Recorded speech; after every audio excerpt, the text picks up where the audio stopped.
चालू अब। हाँ जी, सब लोग आगे, सब बढ़िया हो, एकदम कुशल मंगल हो। इधर आ जाओ बोर्ड की तरफ अब। यस, अरे आवाज सही है? यह है कि रेस बढ़वाऊं? बढ़वाऊं रेस? ठीक। आज एक शासक आएगा गुरु जी, बहुत ही शानदार।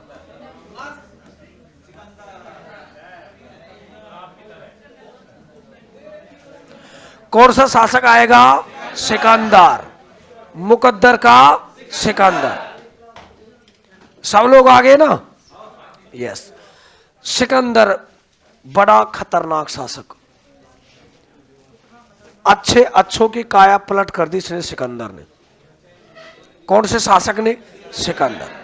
अरे शांत हो जाओ चाचाओ, शांत हो जाओ अब, थोड़ी देर शांत हो जाओ, क्योंकि इसको एक बार समझा देते हैं, फिर उसके बाद में आगे लिख भी लेंगे इसको। कौन सा शासक है? सिकंदर। सिकंदर विश्व विजेता बनना चाहता था। क्या बनना चाहता था?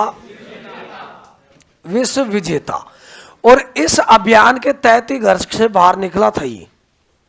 भाई आदमी जब घर से बाहर निकले उसका कोई न कोई उद्देश्य होता है, बिगर उद्देश्य घर से बाहर नहीं जाता है। आप घर छोड़ के आए हो तो गवर्नमेंट जॉब के लिए आए हो यहाँ, लेकिन अब आपको पता है कि तुम कैसी जॉब प्राप्त कर रहे हो यहाँ। ये तुमको पता है, ये मुझको पता है, ये तीसरे को थोड़ी पता है कौन सी जॉब की तैयारी कर रहे हो आप लोग। ऐसे सिकंदर था, ये पूरे वर्ल्ड पर कब्जा करना चाहता था। भूमाफिया था बहुत बड़ा एक तरीके से। ये चाहता था पूरे वर्ल्ड के ऊपर मैं कब्जा करूं, पूरा वर्ल्ड मेरी मुट्ठी में हो। प्रयास किया, कोशिश करने वालों की कभी हार नहीं होती है। पहले इस्तेमाल करो फिर विश्वास। इसने भी वही किया साहब। किसने? सिकंदर ने। सिकंदर ने लगभग 60-70% भूभाग को जीत लिया था। वर्ल्ड के 60-70% भूभाग को जीत लिया था। इसको जो प्रेरणा मिली वो पिताजी और इसका गुरु था अरस्तु, उससे इसको प्रेरणा मिली थी। बात करें इसके जन्म की, जन्म 356 ईसा पूर्व में हुआ। कहां पर हुआ? मकदूनिया। कहां पर हुआ? मकदूनिया। मकदूनिया बोले तो मैसोडोनिया, यूनान। मैसोडोनिया, यूनान। ठीक। यहां पर इसका क्या हुआ? जन्म हुआ। बात करें गुरुजी पिताजी, पिताजी फ्लिपकार्ट हो। फ्लिपकार्ट, ये जो ऑनलाइन मंगवा रहे हो, ये भी ऑनलाइन ही आए हो। अंदर में क्या आया था? ऑनलाइन आया था। फिर इसको पृथ्वीलोक पर क्या किया गया? लॉन्च।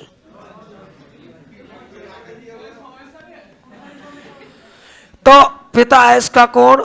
फिलिप। कौन है पिता? फिलिप।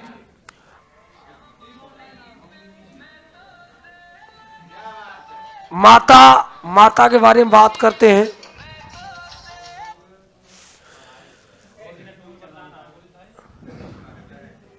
माता के बारे में अलग अलग इतिहासकार अलग अलग बताते हैं। इसकी जो माता थी उसके बारे में कोई इसको ओलंपियाज बताता है। ओलंपियाज, अब पता नहीं लाल प्याज ही सफेद प्याज ही, भगवान जाने कौन सी प्याज ही। कुल मिला के छोकन देवा में काम आती है, सब्जी को कड़क बनाने में काम आती थी, नहीं है? हाँ, और प्याज एक ऐसी वो गर्मी में चले और सर्दी में चले, ये भी दोनों मौसम में चलती थी। ओलम प्याज जो इसकी क्या थी? माता। बात करें गुरु, गुरु था अरस्तु। गुरु कौन था इसका? अरस्तु। एक घोड़ो भी है आपके पास, घोड़ा। ये तमाम सबके पास घोड़ा है, घोड़ा। फिर एक घोड़ी खा रहती भाई तेजान इनके देवतान की बात करें तो साहब रामदेव जी घोड़ा, पाबू जी घोड़ा, देव उसका देवनारायण जी का घोड़ा और गोगा जी का घोड़ा। तो ये घोड़ा घोड़ा, फिर एक घोड़ी कौन सी घर पे कोई सब्जी मंडी की दुकान लगाती। तो इसका जो घोड़ा था, घोड़े का नाम था बुका फेला। बुका फेला या बहु केफला, बहु केफला। इसकी एक पत्नी और थी गुरु, जो बहुत ही सुंदर, सुशील और टिकाऊ। पत्नी पत्नी का नाम था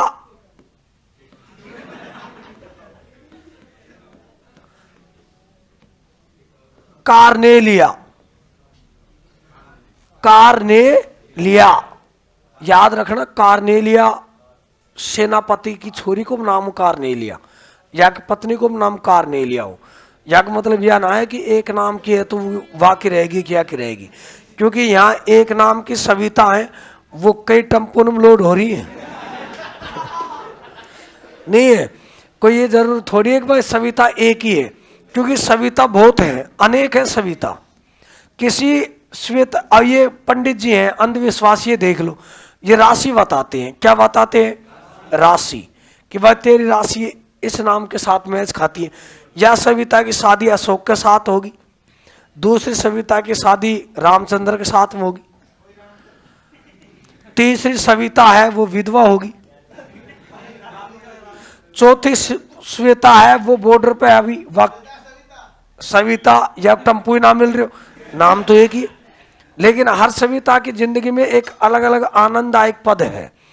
तो ये राशि अब नहीं चलती है। तो ये कार्नेलिया, एक कार्नेलिया तो ये है, दूसरी कार्नेलिया सेनापति था इसका, सेल्यूकस निकेटर, उसकी पुत्री को कार्नेलिया कहा गया था। ये इसका प्रारंभिक जीवन के बारे में कुछ बातें थी। सिकंदर की नजर भारत के ऊपर भी थी। किसके ऊपर नजर थी? भारत पे। अब करते हैं यहां भारत के नक्शे की बात। सपोज करना, क्योंकि भारत का नक्शा जैसा बन जाए, मान लेना कि भारत का नक्शा है, क्योंकि या में अपनी बदनामी है, क्योंकि मैं ज्योग्राफी को टीचर ना हूं, मैं इतिहास को हूं। मैंने शुरुआत को भी आपको बताया था कि मेरा काम प्लॉटिंग करने का कार्य नहीं है कि भाई मैं प्लॉटिंग करूं, भूखंड भूभाग बताऊं कि ये पर्वतीय क्षेत्र है, ये मैदानी क्षेत्र, ये भूभाग है, ये नदी इधर से घुस रही है, इधर निकल रही है।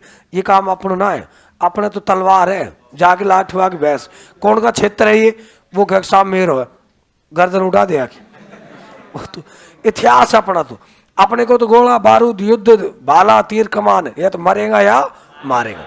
तो सपोज करना है आपको, यहां ये भारत का नक्शा है। अरे वाह, बहुत आगे तक जाएगा।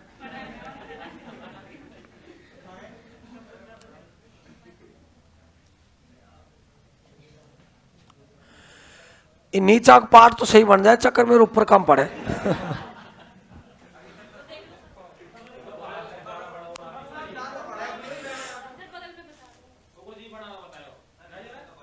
अगर ऐसे देखभाल से सफलता प्राप्ति हो जाए तो वैसा भी बाल करके सबको मौज हो जाए। नहीं, लेकिन देखने से नहीं, वो प्रैक्टिस करने से ही अनुभव बढ़ता है।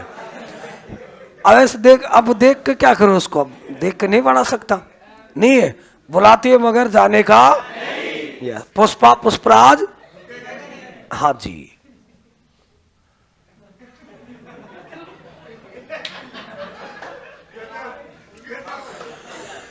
और कोशिश करेगा, थोड़ा सा और खींचेगा यार। वैसे ठीक ठाक, वैसे ज्यादा बुरे में ना लग रहे हो, ठीक लग रहे हो। अब अच्छो तो तू भी ना लग रही, तुमको मार थोड़ी जाए भाई। अब यह है जाकर संतान बुरी है, अब तो है जो घर वाला नहीं अच्छो लग रहे हो, अब हमको अच्छो ना लग रहे, तो एक मतलब यह थोड़ी घर वाला तो खत्म कर दे।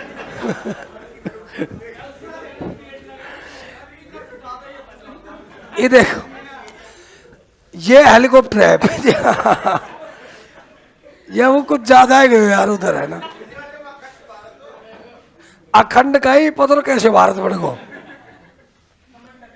अब ये या खिंच कर ना आ सकेगी इधर, ओ तेरी की बात।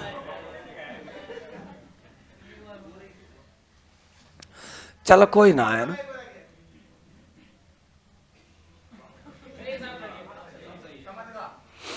ये भारत है साहब, इधर ये यूनान की स्थिति है। क्या है? यूनान। ये यूनान है इधर, ठीक। ये वाला जो क्षेत्र था, ये वाला क्षेत्र, ये वाला लगा लो, ये वाला, ये तक्षशिला था उस समय। क्या था? तक्षशिला, ठीक। तक्षशिला का उस समय राजा था आम्बी, एक नंबर को टम्पू।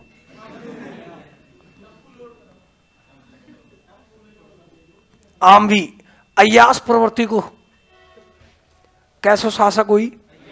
अय्यास प्रवृत्ति का। अय्यास प्रवृत्ति का कैसे?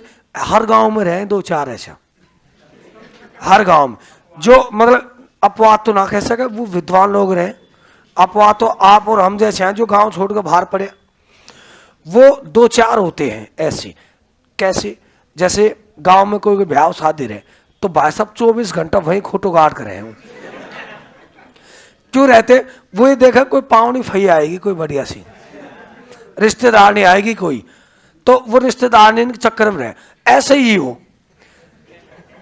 आम्बी, ये देखता था कि हाँ कौन सा प्रोडक्ट भारत में कहाँ लॉन्च हो रहा है।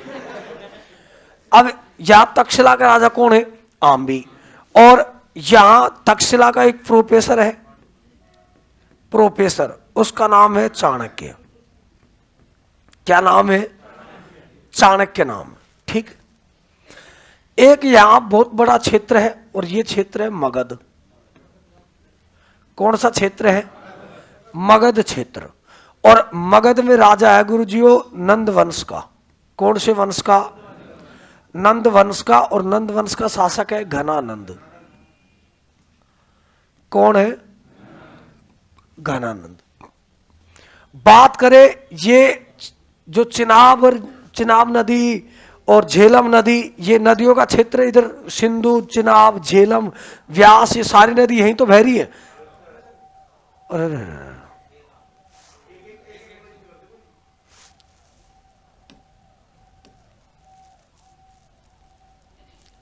यार यार मुडाट वर्क सिस्टम ना यार, कोई बात ना, कोई दिक्कत ना है। यहां तमाम नदियां बहती हैं, तो यहां झेलम और चिनाब नदी के मध्य में यहां एक साम्राज्य और ये साम्राज्य है पुरु साम्राज्य। कौन सा है? पुरु। और इस पुरु साम्राज्य का राजा है गुरुजीओ पोरस। कौन सा है? पोरस।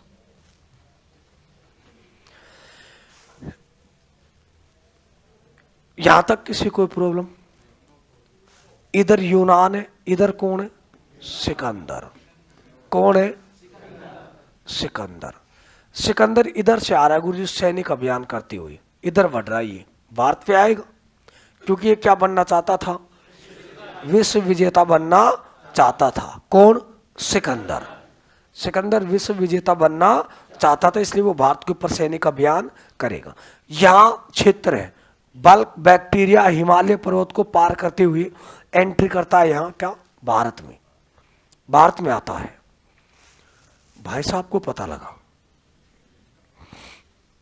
कि कौन आ रहा है? सिकंदर। क्योंकि इसके अलग अलग कारण है।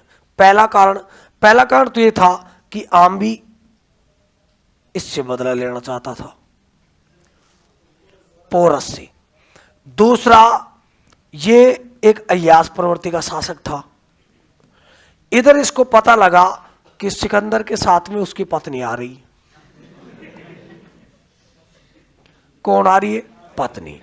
क्योंकि सिकंदर को अपनी पत्नी पर विश्वास नहीं था। क्या नहीं था? विश्वास नहीं था।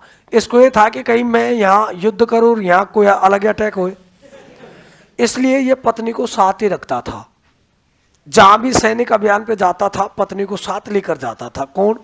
सिकंदर। कौन लेकर जाता था? सिकंदर। भाई साहब को पता लगा ये जाता है साहब इधर से, तुम्हें दिल लगी भूल जानी पड़ेगी, एक बार आप हमसे प्यार करके तो देखो, लव करके तो देखो। या चक्कर में लग रहे हो साहब। चलेगो। सबसे पहली झारखंड अधीनता स्वीकार की किसकी? सिकंदर की। भारत के इतिहास का पहला व एकमात्र गद्दार शासक जिसने मातृभूमि के साथ में क्या की? गद्दारी की। और एक विदेशी के साथ में सबसे पहले क्या स्वीकार की? अधीनता। किसकी? सिकंदर की। तक्षशिला के राजा आम्बी। किसने? आम्बी ने। तक्षशिला का जो राजा था आम्बी, इसने अधीनता स्वीकार कर ली। अब आराम से भाई साहब टेंट के आसपास घूमते रहे यहां। अब ये साहब वहां घूमते रहे साहब बढ़िया तरीका से। एक दिन ये साहब केस, केस का मतलब बाल, बालों को धूल में सुखा रही थी। धूप में धूल में नहीं, धूप में, धूप में बालों को सुखा रही थी। इधर से भाई साहब ये अपने पर्ची वर्ची लिख के लेके गए। इशारा भी इशारा कर रहे साहब। जब इसने कहा कि बदतमीज है तू, आवारा है, बदतमीज है, चोर है, लुच्चा है, लफंगा है, तो बोलता है कि हाँ चोर हूं मैं, लुच्चा हूं मैं, लफंगा हूं मैं, आशिक हूं मैं। जो मानो जो मान लो, पर प्लीज विजिटिंग कार्ड ले जाओ आप। हाँ जी, और मैसेज डाल देना। इसने इस पे ध्यान नहीं दिया। आम्बी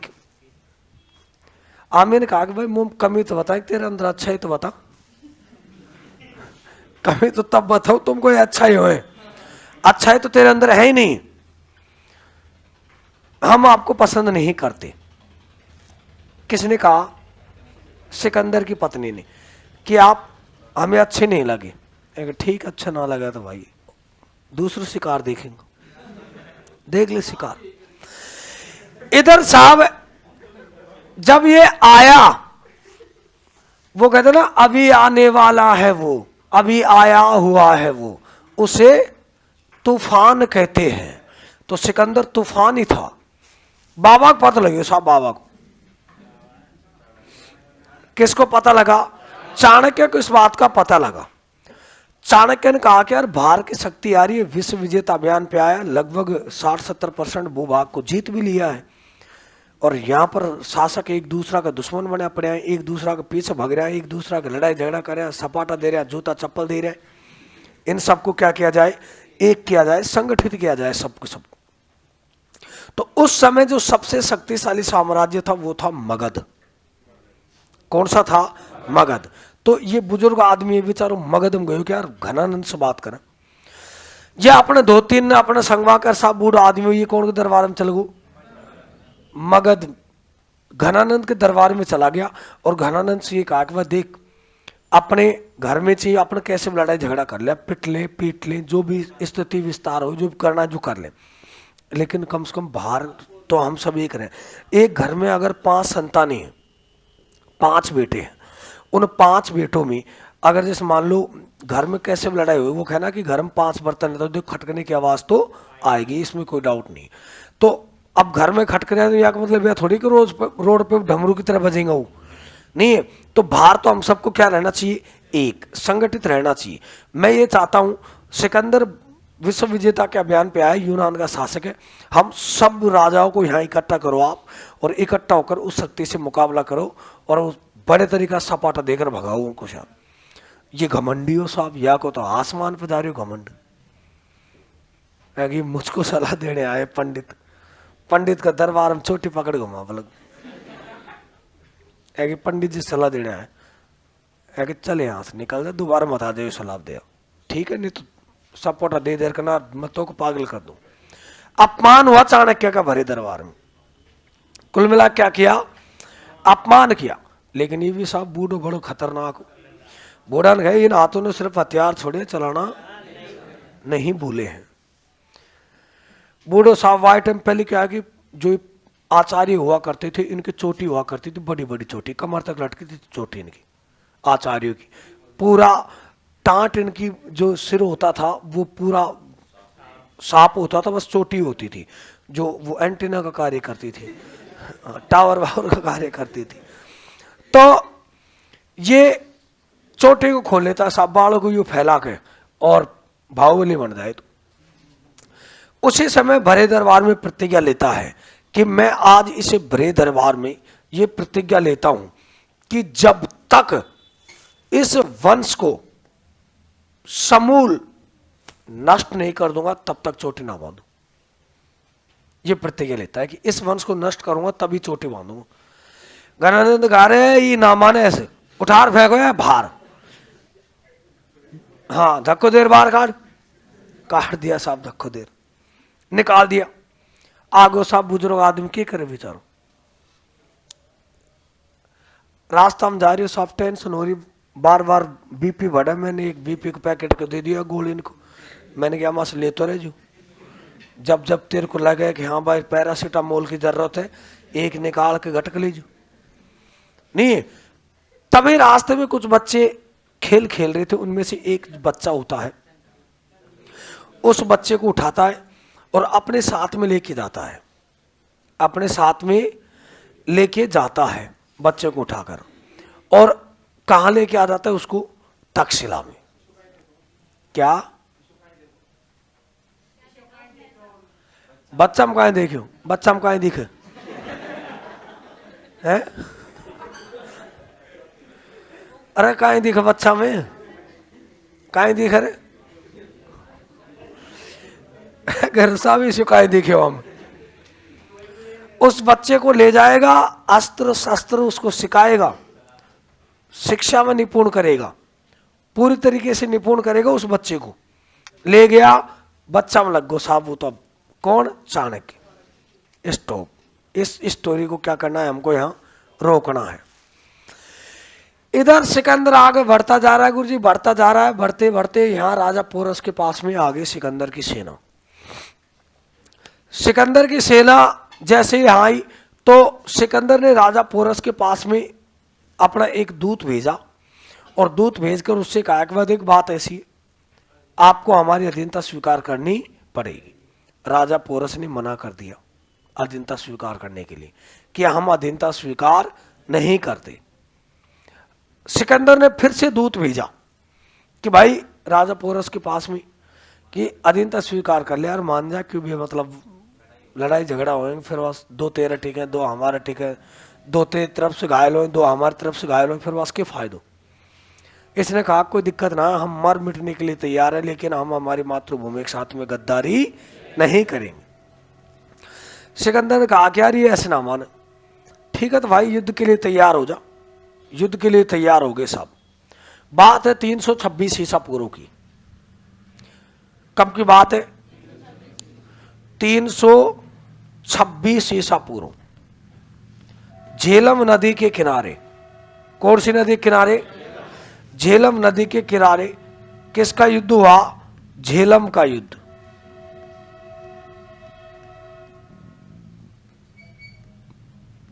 झेलम का युद्ध कब हुआ, 326 में। किस किस के मध्य हुआ, एक तरफ कौन है और दूसरी तरफ राजा कौन है, पोरस। लेकिन इस युद्ध में विजय कौन होगा, कौन होगा, सिकंदर। हार कौन जाएगा, पोरस। इस युद्ध को झेलम का युद्ध कहते हैं, इसको वितस्ता का युद्ध कहते हैं, वितस्ता का युद्ध कहते हैं, इसको हाइड्रे स्पीच का युद्ध कहते हैं, हाइड्रे स्पीच का युद्ध कहते हैं यूनानी इतिहासकारों ने। ये युद्ध हार गया साहब, कौन, पोरस। अब ये राजा पोरस इस युद्ध को कैसे हारा, क्योंकि बरसात का मौसम था, छतरी ना खोल बरसात में, भीग जाने दे भीगी रात में। लेकिन यहां तो छतरी वतरी उठानी पड़ेगी क्योंकि युद्ध चल रहा है, बरसात का मौसम चल रहा था, हवाएं चल रही थी, नदियां बह रही थी क्योंकि नदियों वाला क्षेत्र था। मैंने आपको पहले बताइए कंप्लीटली पूरा नदियों वाला क्षेत्र है, तो यहां नदियां प्रवाहित हो रही, नदियां बह रही। अब झेलम जो नदी थी इसमें क्या है कि चिकनी मिट्टी थी, काली मिट्टी। कैसी मिट्टी थी? काली मिट्टी, जिसको बोलते हैं चिकनी मिट्टी। उस चिकनी मिट्टी में इसके पास में सर्वाधिक हाथी थे, राजा पोरस के पास में। सेना में क्या थे? हाथी। घोड़ों की संख्या कम थी, हाथियों की संख्या ज्यादा थी। अब आपको पता है कि जैसे जैसे आगे बढ़ रहे हैं, काली मिट्टी है, चिकनी मिट्टी है। चिकनी मिट्टी में तो आपको पता है, हाँ, और चिकनाहट आ जाएगी। चिकनी मिट्टी पर फिसलन होगी। हाथी साहब जैसे जाएं और एकदम भाई साहब फिसलन होते पीछे आए तुरंत, ओ भाई साहब आगे मत जाओ रे दादा, यहाँ तो कोई नई बवाल है नहीं है। अब वो गाना भी आया, वो चिकनी चमेली, वो क्या दिल, हाँ, दिल फिसल गया और डार्लिंग तो पहले से कितना बदल गया, कुछ ऐसा गाना आया था नहीं। हाँ, तो हमेशा चिकनी चीज पे ही फिसले। तो मिट्टी कैसी थी? चिकनी। उस चिकनी मिट्टी के ऊपर हाथियों के क्या थे? पैर फिसल रही थी। तो अब आगे भाई साहब कोई ना जाए, हाथी पीछे की तरफ जाता जाए और खुद की सेना को ही रौंदते गए। इस वजह से ये युद्ध राजा पोरस हार जाता है। कौन हार जाता है? हाँ भाई दूधिया, क्या रिपोर्ट कार्ड लेके आया?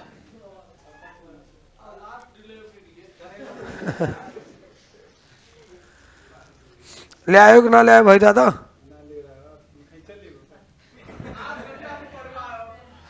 कल तो ले आएगो या फिर ऐसे विश्वास में रखेगो? ठीक है, तो कल ले आ जाए।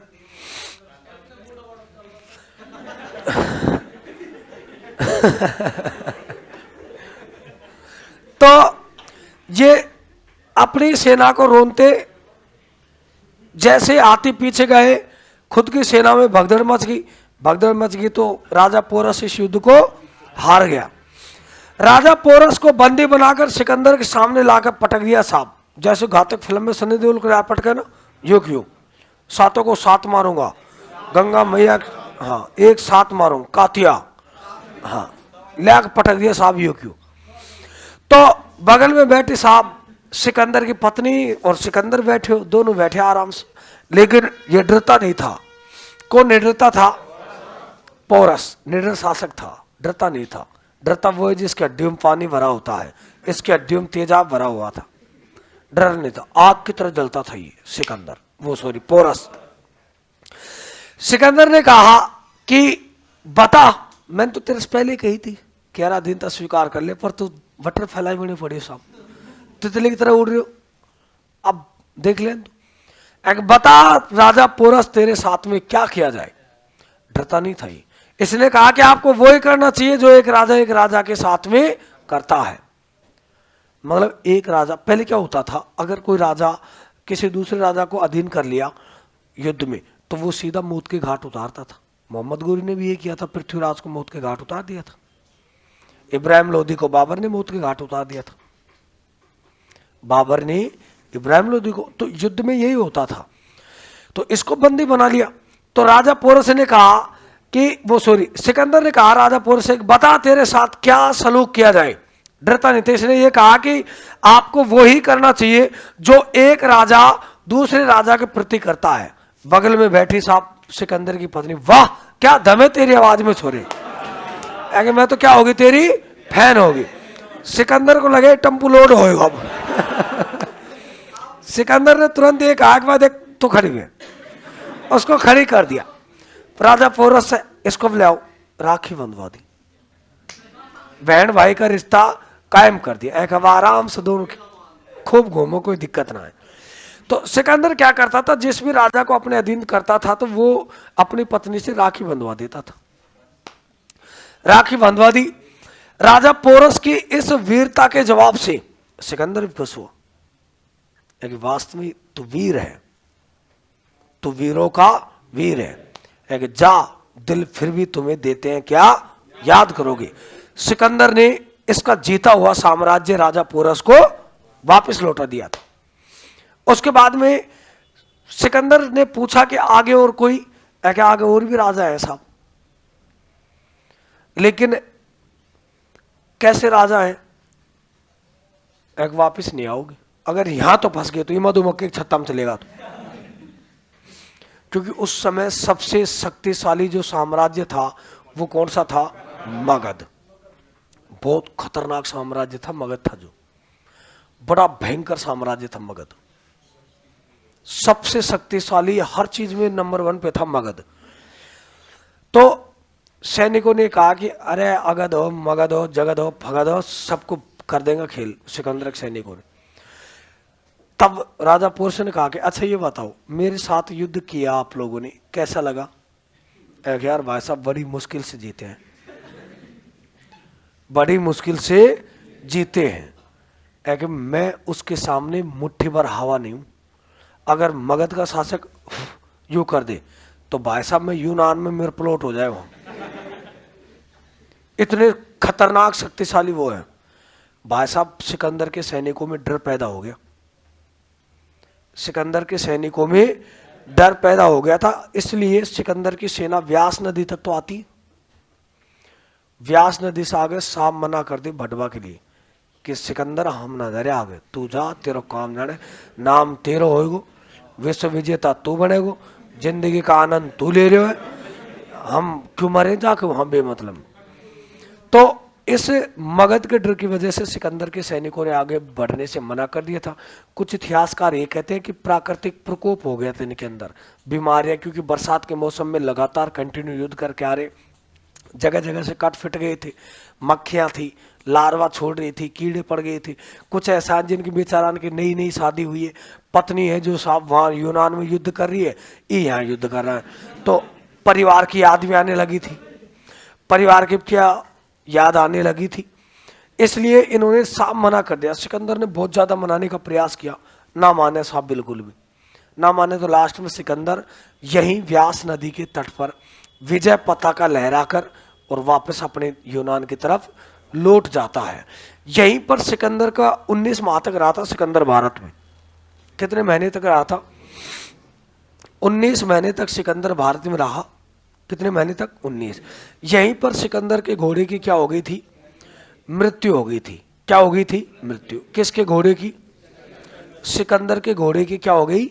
मृत्यु हो गई। इसलिए उसके याद में यहाँ पर इसने बहु केफला या बुकाफिला नामक नगर बसाया। विजय के उपलक्ष्य में विजयनगर, 2 नगरों की स्थापना की थी सिकंदर ने भारत में। और वापस जाते समय जिस रास्ते से आया उसी रास्ते से वापस चला गया, मतलब जहां से आया वहीं से ले। कौन? सिकंदर। सिकंदर के साथ में इसके 2 सेनापति आए थे। सिकंदर के साथ में कितने सेनापति आए थे? पैन खाए रहे। अरे यार, ये नहीं यार, ले जाएगा, कोई दिक्कत ना है, डोली में बिठा। क्या हो गया? है कहा ये सब चीज बेच रहे हो दादा? सही बोल के कह रहे हो मन्ना, बोल बोल बोल। चल कोई ना। देखो, सिकंदर के साथ में उसके कितने सेनापति आए थे? 2 सेनापति आए थे। कहां पर? भारत में। एक थल तो दूसरा जल। थल सेनापति था सेल्यूकस निकेटर।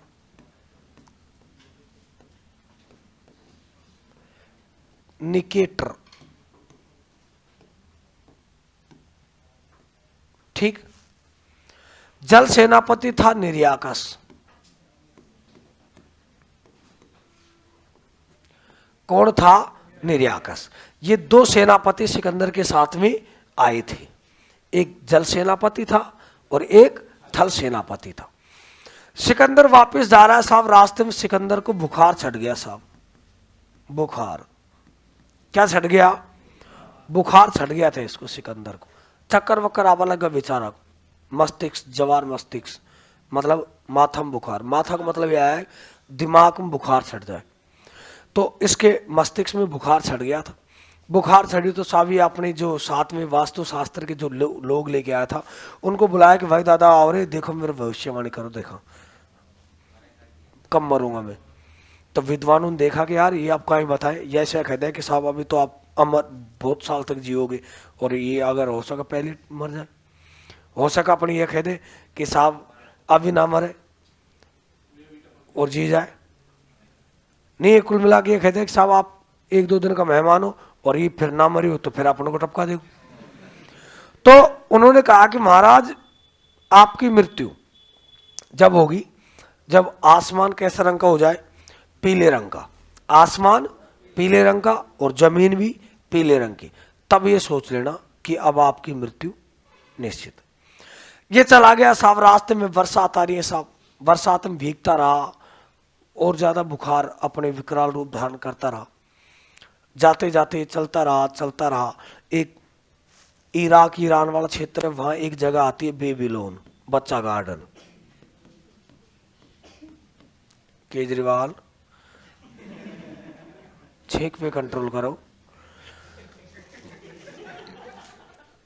बेबीलोन, इस बेबीलोन में जाकर इसकी ज्यादा ही हालत खराब होगी साहब। कौन की? सिकंदर की। वहां इसको उतार दिया गया, झूला था ही, तो इसको लेटा दिया। अब राजा है तो सोने के वस्त्र धारण करेगा, क्या बोलते हैं उसको, सुरक्षा जो कवच होते थे वो सोने के थे सारे, उनको खोलकर उसके ऊपर लेटा दिया। ऊपर जो छतरी थी वो भी पीले रंग की थी, उसको गाड़ दिया कि साहब बरसात ना रहे। थोड़ा सा होश आया, होश में आता है साहब देखो तो ऊपर भी पीड़ो, तुरंत ही नीचे देखो नीचे पीड़ो, तो गयो अब तेरा काम कंप्लीट है साहब। आदमी बीमारी से नहीं मरता, आदमी भय से ज्यादा मरे।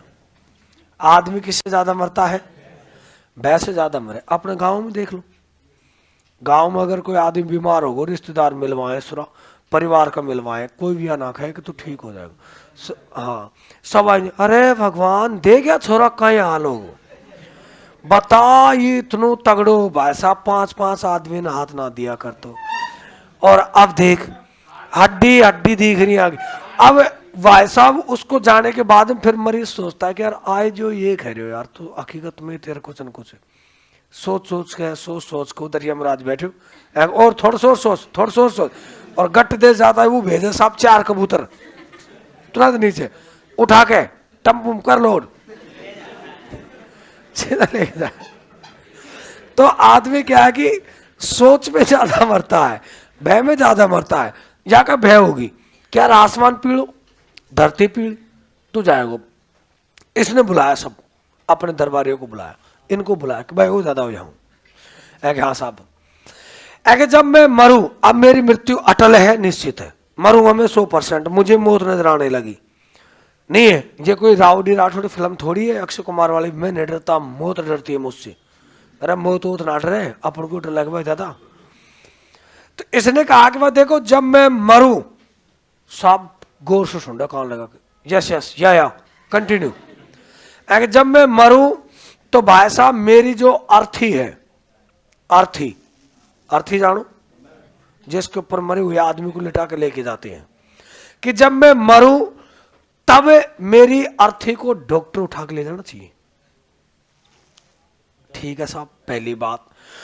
दूसरी बात, जब मैं मरूं तब मेरे दोनों हाथ बाहर होने चाहिए। दोनों हाथ क्या होने चाहिए? बाहर। ठीक है साहब। तीसरा, जब मैं मरूं तो मतलब अपार मात्रा में धन संपदा, सोना चांदी जवाहरात हीरे पैसा सिक्का नोट, ये सारे रास्ते में भयंकर तरीके से होने चाहिए। महाराज बिल्कुल करवा देंगे सारी व्यवस्था, एक बार निकलो तो सही। ये तो नहीं, ये काम था हमारा है करवाने का, ये तो जब भी कराएंगे जवाब नहीं करो भाई साहब। बात है 323 की, 323 की। बेबीलोन गार्डन में इसकी क्या हो गई थी? सिकंदर की मृत्यु। सेम जो उसने कहा वो कि वो सारे के सारे नियम इसमें लागू किए। सिकंदर ने क्यों ये सारा तामझाम करवाया? सिकंदर ने ये कहा कि भाई बात ऐसी है, मैं संदेश देना चाहता हूं इस दुनिया के नाम, जो मैंने इतनी उम्र में, इतने समय में, इतनी यात्राएं की, इतने संघर्ष किए, इतने युद्ध किए, उसका सार संघर्ष निष्कर्ष क्या निकला? तब वो सिकंदर से पूछा गया तो साविया को अर्थ तो बता जाओ, कोई पूछे तो बता देंगे, नहीं तो फिर हम अपनी ही। हाँ, तब सिकंदर ने कहा कि मृत्यु अटल है, निश्चित। आदमी मरेगा, 100% मरेगा, मृत्यु निश्चित है। हर आदमी की, जीव जंतु सबकी मृत्यु क्या है, निश्चित है। दूसरी बात, ये आप ये करवा रहे हो डॉक्टर ले जाए कि मृत्यु निश्चित है। जिन डॉक्टरों को भगवान कहते हैं कि बचा सकते हैं, आज देखो इन्होंने मुझे नहीं बचा पाए, ये भी मुझे नहीं बचा पाए, मृत्यु निश्चित है, ले जा रहे, राम राम सत्य सत्य बोले, गत्य रोक लो, देखा जीवाते नहीं, हाथ बाहर है, खाली हाथ आए थे, खाली हाथ और खाली जा रहे हूं। इतना धन दौलत जीत लिया मैंने, जिंदगी का आनंद ना लिया, कभी वहां आक्रमण, कभी वहां आक्रमण, कभी वहां आक्रमण, आक्रमण कर कर कर लास्ट में जा रहा हाथ पैर फैला के, और अब जा रहे हो आराम से। इतना धन दौलत हीरे जवाहरात जीते, मैंने किसी का भी आनंद नहीं लिया। अर्थात जिंदगी का उसी पल में आनंद लीजिए जिस पल में आप जी रहे हो। या ना है कि भाई साहब धुआंधार तरीका से पैसा कमा रहे हो, कमा और कमा और कमा और कमा, और लास्ट में राम नाम सत्य सत्य बोले गत्य, लोग ही मजा लेंगे उनका कमाया हुआ। इसलिए जो कमा लिया सेम डे पैसा पैसा करती, पैसे लगा दो खर्च, जिंदगी को बड़े तरीके से जियो। आज खाली हाथ आया था और खाली हाथ ही मैं जा रहा हूं। ये देखो, ये सारा धन दौलत जवाहरात ही मेरा ही है, उठा नहीं पा रहा, उठा नहीं पा रहा। तीसरा, डॉक्टर हो गया, जवाहरात हो गए, हाथ बाहर हो गए, इसको साहब यूनान में वहीं पर इसका वो करवा दिया गया, दाह संस्कार वगैरह जो दफना दिया गया था इसको। ये कौन सा शासक था? सिकंदर। सिकंदर अपने जीते हुए क्षेत्रों को, किसको? अपने जीते हुए क्षेत्रों को अपने थल सेनापति सेल्यूकस निकेटर को सौंपकर जाता है। किसको सौंपकर जाता है? थल सेनापति सेल्यूकस निकेटर को सौंपकर जाता है। कौन? सिकंदर। इसी सेल्यूकस निकेटर की एक बहुत ही सुंदर, ऐसे मानो जैसे भाई साहब जम्मू कश्मीर को सेव, बहुत सुंदर थी, क्योंकि यूनानी थे। यूनानी तो नो डाउट सुंदर है वो। आपने बालू चीटी देखी है? बालू चीटी, बालू चीटी, आज देखे हो आप बालू चीटी? बालू चीटी की सी त्वचा होती है यूनानियों की, बालू चीटी है ना, उसकी सी त्वचा होती है यूनानियों की। इसकी पुत्री थी गुरुजियो चेलना, के नाम हो चेलना, हेलना, एथना,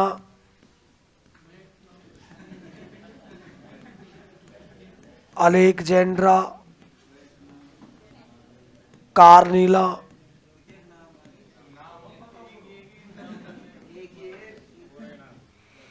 ये एक ही लड़की थी,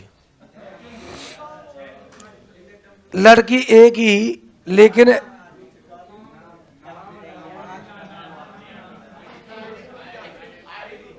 आईडी अलग अलग नाम से बना रहे, कबूतर बनावा के लिए। ये आईडी थी इसकी इंस्टा पर, सर्च कर ले इंस्टा मिल जाएगी चेलना। ये भाई साहब, ये दोनों आईडी थी इसकी फेसबुक पर, और ये आईडी इसकी, हाँ ट्रैक्टर टोक्टर जो भी है उस पे थी। तो ये शासक कौन था? सिकंदर। भाई इसको प्यार से सेव कर छोड़ा, क्योंकि हाँ सेव कर दे इसको, अरे कर दे, होगी क्लास। किसको रिपीट, किसको कर दे?